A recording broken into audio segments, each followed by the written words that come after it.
मैं अंजलि मिश्रा और स्वागत है आपका हमारे चैनल में। अरविंद केजरीवाल के मंत्री सत्येंद्र जैन अभी जेल में बंद है, लेकिन अरविंद केजरीवाल सत्येंद्र जैन को ईमानदारी का सर्टिफिकेट बांटना वो बंद नहीं कर रहे हैं। अरविंद केजरीवाल ने आज फिर एक ट्वीट करके जनता को बरगलाने की कोशिश की। उन्हें पता है कि दो मामले अलग अलग हैं। जिस मामले में सत्येंद्र जैन जेल में बंद है वो मनी लॉन्ड्रिंग का मामला है, जिस मामले में कोर्ट से उन्हें राहत मिली वो दूसरा मामला था। लेकिन इसके बावजूद जनता को बेवकूफ बनाने के लिए अरविंद केजरीवाल ने दोनों मामले को मिक्स करके उन्होंने जो है ट्वीट किया है। आखिर क्या है माजरा और क्या कुछ अरविंद केजरीवाल ने ट्वीट किया है और अरविंद केजरीवाल के ट्वीट पर क्या प्रतिक्रिया आई है, इसके बारे में हम विस्तार से जान लेते हैं।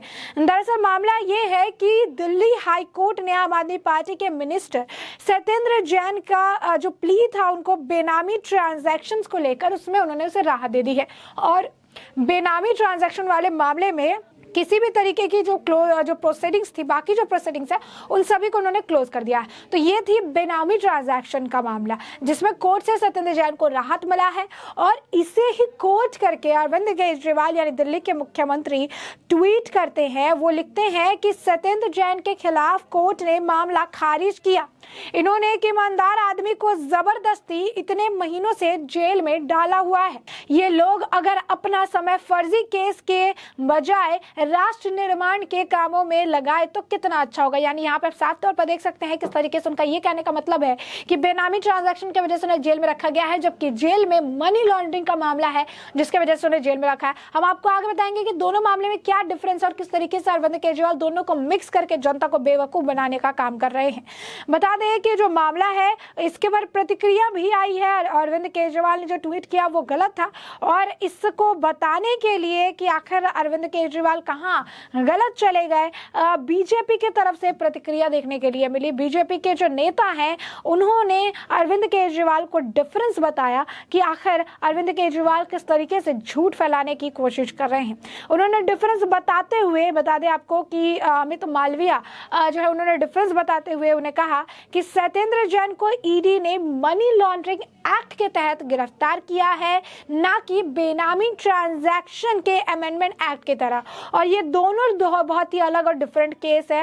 और आपके ऑनेस्टी सर्टिफिकेट के अलावा कोर्ट ने साफ तौर पर कहा था कि सत्येंद्र जैन के खिलाफ सबूत इस मामले में मिले हैं। तो ये आप देख सकते हैं किस तरीके से जो है मामले को घुमाने की कोशिश की गई। अरविंद केजरीवाल ने फिर जो है एक बार सत्येंद्र जैन का सहारा लिया, सत्येंद्र जैन को कट्टर ईमानदार बताते हुए फिर से जो है लोगों को बरगलाने की कोशिश की। मामला इतना डिफरेंट है फिर भी इन्हें जो है एक साथ लाकर जो है जनता को बेवकूफ बनाने का काम किया गया। इसके बाद बीजेपी के नेता ने साफ साफ बताया, उन्हें जो अमित मालविया है उन्होंने बताया कि मामला क्या था और किस तरीके से इसे अब जो है ये बदलने की कोशिश कर रहे हैं और बता रहे हैं कि बीजेपी ने गलत मामले में डाला था, लेकिन साफ तौर पर मामला जो है वो डिफरेंट है।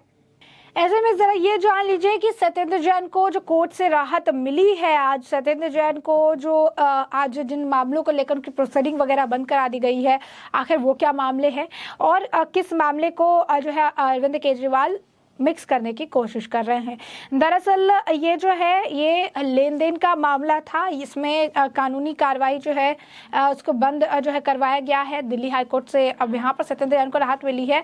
दरअसल ये जो मामला है ये बेनामी संपत्ति मामला है जिसमें उन्हें राहत मिल गई है। ये बेनामी संपत्ति आखिर मामला क्या है, बता दें कि मुख्यमंत्री अरविंद केजरीवाल ने मंत्री सत्येंद्र जैन के खिलाफ केस बंद होने पर ट्वीट साझा किया कि किस तरीके से ये लोग अगर जो है अपना काम राष्ट्र निर्माण में लगाते तो बेहतर होता। केजरीवाल के ट्वीट के बाद आईटी सेल के हेड अमित मालविया का ट्वीट था।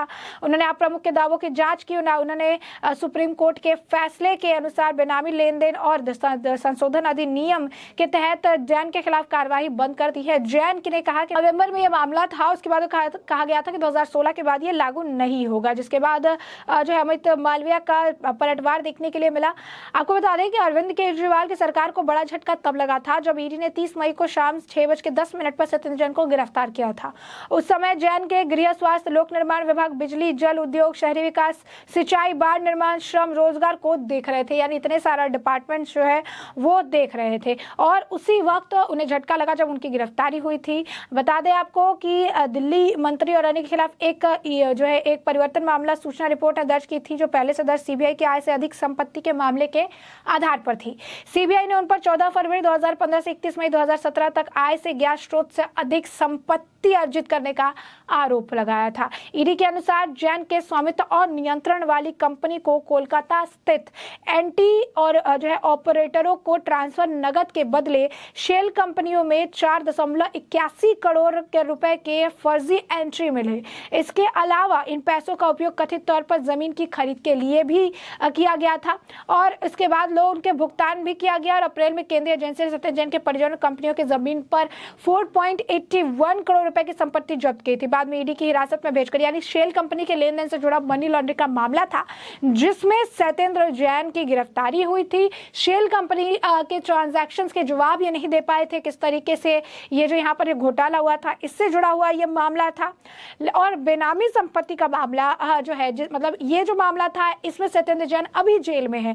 और बेनामी संपत्ति का जो मामला है वो क्या था, बता दें आपको कि अगस्त महीने में सुप्रीम कोर्ट अपने एक फैसले में कहा था कि बेनामी लेन देन संशोधन अधिनियम 2016 में पहले से लागू नहीं हो सकता है और आधिकारिक कानून से लागू होने से पहले लिए गए लेन देन के लिए आपराधिक मुकदमा चलाना या जब्ती की कार्रवाई शुरू या जारी नहीं रख सकते हैं। जैन ने 2017 में नए बेनामी कानून के तहत उनके खिलाफ शुरू की गई कार्रवाई को हाईकोर्ट में चुनौती दी थी। जैन के अनुसार कथित बेनामी लेन देन 2011 से 31 मार्च 2016 के बीच हुआ था। ऐसे में नवंबर 2016 में लागू होने वाला संशोधन कानून इस पर लागू नहीं हो सकता है। मामले की अगली सुनवाई जो है अब इस पूरे मामले पर उसको टाल दिया गया था। तो ये साफ तौर पर देख सकते हैं कि जो राहत मिली वो मामला क्या था, बेनामी का जो कानून के तहत जो कार्रवाई है वो बंद हो गई है। तो ये मामला क्या था और किस तरीके से सत्येंद्र जैन जिस मनी लॉन्ड्रिंग के मामले में बंद है वो शेल कंपनी से जुड़ा हुआ मामला वो क्या है।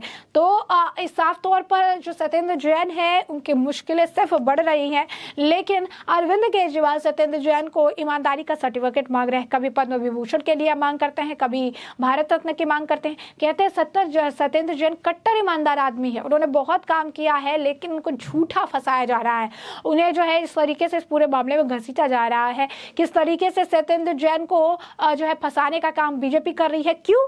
केजरीवाल के हिसाब से ये इसलिए किया जा रहा है क्योंकि उन्होंने बहुत अच्छा एक कंसेप्ट दिया दुनिया को, मोहल्ला क्लिनिक का कंसेप्ट दिया। उन्होंने जो है देश को एक ऐसे चलते फिरते क्लिनिक का कंसेप्ट दिया जो आज तक किसी ने नहीं सोचा था। वो दिल्ली के लोगों के स्वास्थ्य के बारे में सोच रहे थे, वो दिल्ली के लोगों का कल्याण कर रहे थे, यमुना नदी का काम भी वो देख रहे थे।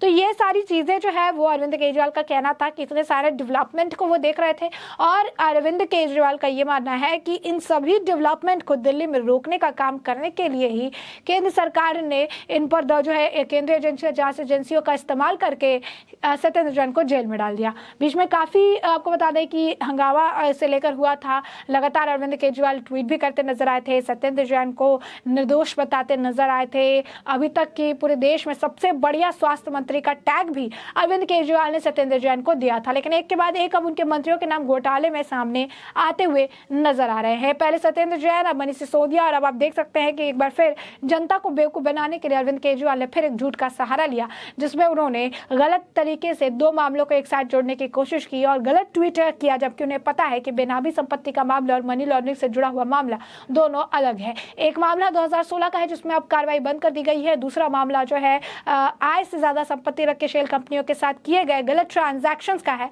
जिसके लिए अभी वो जेल में है। तो ऐसे में हमने आपको पूरा मामला विस्तार से बताया कि पूरा मामला क्या है और अब इस पूरे मामले पर आपकी जो राय हो कमेंट सेक्शन में कमेंट करके जरूर साझा करें।